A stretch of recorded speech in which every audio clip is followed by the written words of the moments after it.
if companies can pay women less, Yes. why don't they hire all women? Well, that's a whole nother story. Really? I understand your argument, and I understand that you're angry. I'm not angry. I can hear it in your voice. Listen not to your angry. voice. I'm hearing my voice and I sound pretty calm. You have now shifted the quality of your voice, and I thank you for that. Okay. And you've just given me a condescending look, and that's another reason why we need feminism. And now I'm done. Thank you so much. The Me Too movement is a very hypocritical movement, and a lot of these women just lie through their teeth, often projecting as well. There are stories about female employees, married, shocker, bothering male employees and making advances.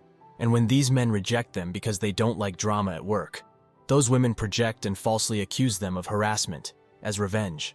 If companies can pay women less, why don't they hire all women? Someone has to be in charge, yes. Despite what you might be led to believe, women are not paid less for the same work as men. The statistics these claims are based on are fantastically pedestrian oversimplifications of the wider situation. Many companies know about this female trait and are actively avoiding hiring women. More trouble than anything worth. Besides, productivity is also affected if more women are hired. There are some horror stories doing the rounds on the internet about guys who face the issue of women at work. Years ago, I got fired at a new job I got doing phone surveys. We'll never forget it. Legit, my second break on my first day, this girl was sitting in the break room, never seen her before she starts yelling, "What are you looking at?" Everyone in the break room, including me, turned around and just looked at her for a sec. I was so shocked all I could say was, "Excuse me."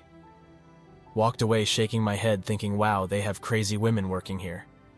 I got called into the office later that day and was fired for sexual harassment. Kid you not. Very true story. And then here's another one from a man who was almost thrown into a very tricky situation at work. I was a victim of this once. Woman texted me, "I love you." Then I told her not to send texts like that because it can cause trouble to couples she sends them to. And then she became hysterical and accused me of many things to the point I told her to report her to the police, as our chats are evidence themselves. She panicked and stopped, probably just destroying my reputation to our other colleagues. So traumatic if that had escalated to another level. Be careful always, guys. If you can hire, like, let's use the 83 cents to a dollar. Yeah. Okay. If you can hire women for less than you can hire men, how come all these companies aren't just hiring women? Because then it's going to be looking like they're just giving the woman the job and we're just putting more women in women.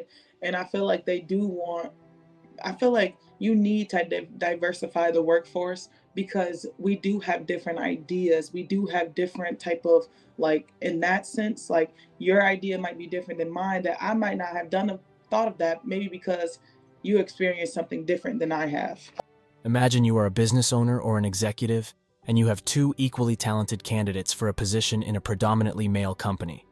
One of them has the power to destroy your career or the career of a colleague with a tweet. The other does not.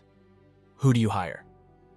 Even if this business owner or executive is a woman doing the hiring, she must recognize and mitigate potential liabilities to her company and those in the company. Yes, this is totally unfair and sexist. I wish it wasn't happening. Random train of thought. If women do the same work as men for less pay, why wouldn't our business hire women? There was a time, particularly in office environments, when women would be segregated from men. The women would work in a secretarial pool, for example, and be managed by a woman who would act as a liaison with a male manager who ranked higher than she did. Male employees were not allowed to go into the areas where women worked unless specifically authorized to do so, and then only for the purpose of getting work done. But quite often the men were too busy and too focused on their jobs to do so anyway. In factories, there was already a natural form of segregation in place, as men tended to do the heavy, dangerous jobs, while the women did lighter tasks, such as finishing produced goods so they could be ready to ship to buyers. This arrangement, more often than not, headed off a lot of problems in the workplace. Moreover, in that era, most women in the workplace were married, and there was an unwritten law that men mostly obeyed, as they too were often married, that you didn't hit on married, or any women, in the workplace. And here's one from a woman who says how working with women is the worst. As a woman, the worst supervisors that I worked for were women. They do not support other women's subordinates and view us as threats to their careers. My best promotions were from male managers who provided me with excellent career advice and guidance. Now, as I work as a director, my least difficult and hardest working employees are men. My male staff put more overtime per week, produce more and better quality work, and complain the least concerning HR, time off, and the amount of work assigned. I've seen videos where women have lodged official complaints against men who have kept their distance from them in the workplace. That is, professional working relationships only, zero familiarity engaged, and basically keeping their distance. Having worked with women in the past in a professional environment, I have learned quickly to watch what I say and do, and this was back in the 90s. It's so much worse now, especially after Me Too. If I was running a business, I would set up a system where male and female employees are segregated, and if a prospective female employee complained about this, I'd say, "Those are the terms and conditions of employment here. They are designed to guarantee that you won't be harassed by male employees and that you can't launch false allegations. If you don't like those terms, you can always work elsewhere." I've seen articles and opinion pieces written by both men and women about the backlash to the Me Too movement that essentially concludes, business leaders should take the high ground and hire more women anyway, give them opportunities, mentor them, and promote them. That's the solution.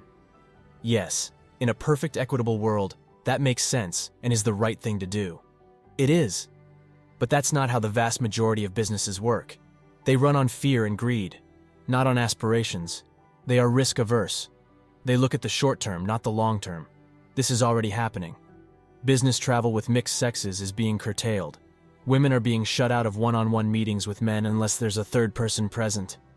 Men are talking about going our own way in Silicon Valley. The Me Too movement is collapsing under its own weight. It was well-intentioned starting out, but you know what the road to hell is paved with. No one should have to put up with sexual harassment in the workplace or anywhere for that matter. But many less than honest women saw dollar signs and jumped on the bandwagon. Now a lot of men don't want to work with a woman. We live in a selfish age, and some people want theirs and will resort to anything to get it. Of course, nobody likes or supports those who sexually assault others. Some women are pigs, while some men are swine. However, Me Too is a gun handed without training to women to be used against men. Men and women cannot compete, and cannot fight directly in anything close to being fair. Men will always lose in the conflict. Why? Because the playing field favors women. If a man yells at a woman for doing something wrong, she tends to become emotional and starts crying. She then feels she is being harassed, not reprimanded. Any explanation is called mansplaining, not instruction, as a man would see it. So if the man wins and the woman cries, then the man is seen as a bully. If the man does nothing, he is seen as a wimp, without strength of character. We can stop this crazy train if women always tell the truth, which is ridiculous, especially when it comes to sexual assault. Most of the claims filed are lies, and most of the real ones aren't reported. Feminists, and stupid men, only admit the latter. Some of us are fair to both sides. Women aren't perfect. Any man with a clue right now is going to be weary around women, working with women, hiring women, and being alone with women. And then they'll blame men for what the feminists have done.